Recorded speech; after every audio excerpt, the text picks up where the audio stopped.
But I do want to read you just this one quote from Stephen Hawking, just to get your opinion on this as well, and see if you agree, disagree, clarification, whatever. But Stephen Hawking said the development of full artificial intelligence could spell the end of the human race. It would take off on its own and redesign itself at an ever increasing rate. Humans who are limited by slow biological evolution couldn't compete and would be superseded. What do you think about that? Yeah, so that's an interesting idea. And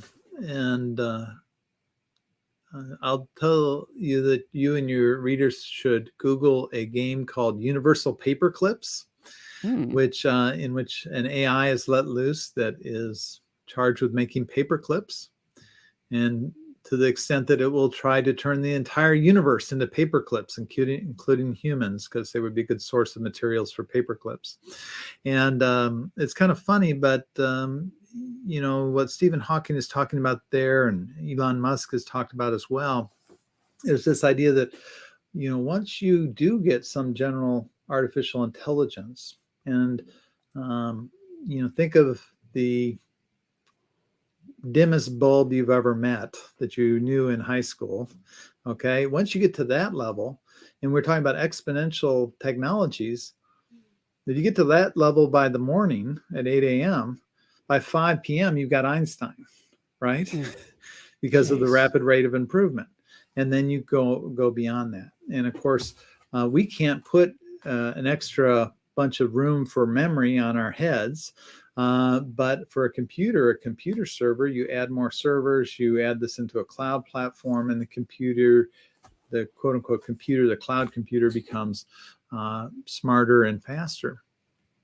I'm not as worried about that. I know some people are. Some people are very optimistic about it. So some people call this the singularity, and Ray Kurzweil has been an outspoken person. I think he's predicted that it will be coming soon, and computers will be smarter than humans.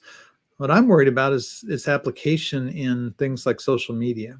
Okay, so humans using AI, or existing AI, against other humans. I want you to engage in my platform. I want you to stay on the platform. I want you to click on ads. So I will let loose my AI to say, make sure he stays engaged. Well, hey, if I give some conspiracy theory about how this candidate is a lizard person, and whatever rabbit hole that would lead to, that makes him stay on there. And so I will, have the side effect might be that he hates people on the other side of the political aisle, but I don't care because it clicked on ads and it got me to where I needed to be for an algorithm's perspective. That algorithm is just doing its job. It's keeping you on the site. So that's what worries me more. I think that humans, may use AI against each other in less sophisticated ways. We don't have to have a malevolent AI kill us. We'll kill each other first.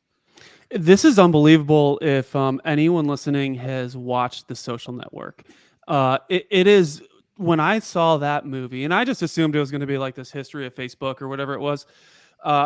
What they talk about in The Social Network is eye-opening, and it really goes to the core of just, in a way, it's like everything that has ever been marketing, advertising, right? Like if you look at a magazine from the 50s or the 40s or the 60s, right? Playboy, whatever it may be, like they're trying to keep your eyeballs on the magazine. That's the point. That's why you could sell advertisements, because if you can retain eyeballs, then it is monetizable in a lot of ways. And I do understand that, like The Social Network, it's all about ad revenue. It lives and breathes on the money coming in. It wants to keep people on the network, whether it be Facebook, Metaverse, whatever it is now, Instagram, TikTok.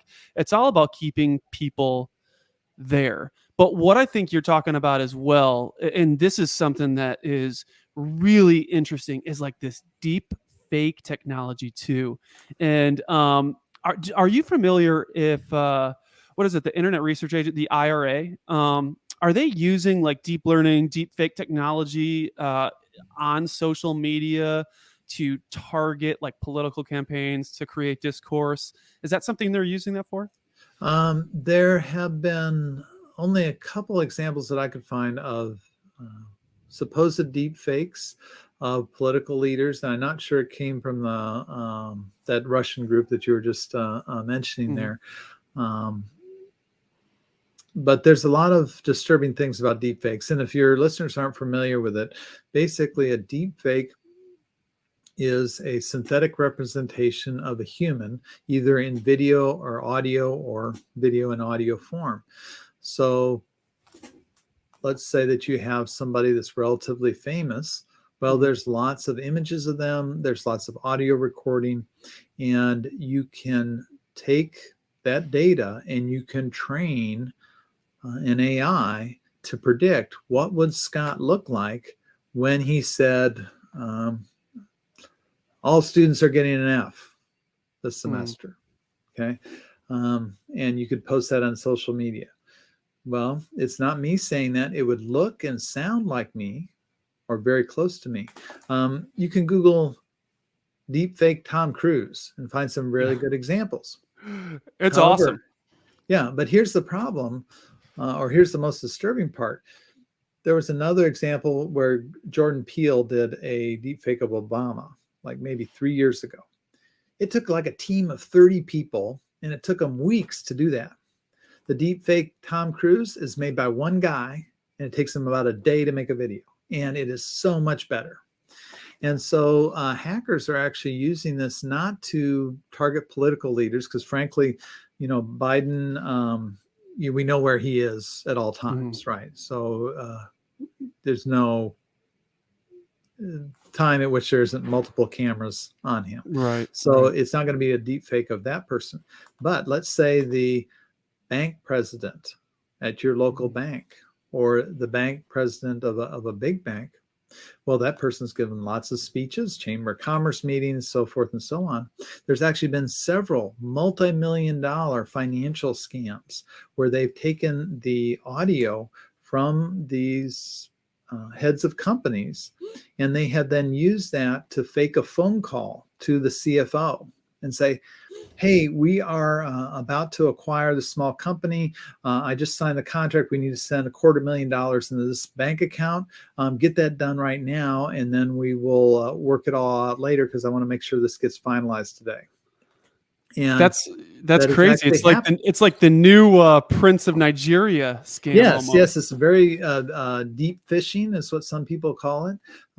So this deep phishing attacks are unfortunately probably going to come down to people like you and me, because it wouldn't be that hard to get a lot of data from you. Obviously hosting a podcast, and I have a little YouTube channel and stuff like that. You could get my audio. And then my wife receives a phone call tonight that says, honey, I don't know what happened. I was in a wreck. They say I killed somebody. Please talk to this lawyer. He says he needs some money up front, but he says that he can get it cleared up.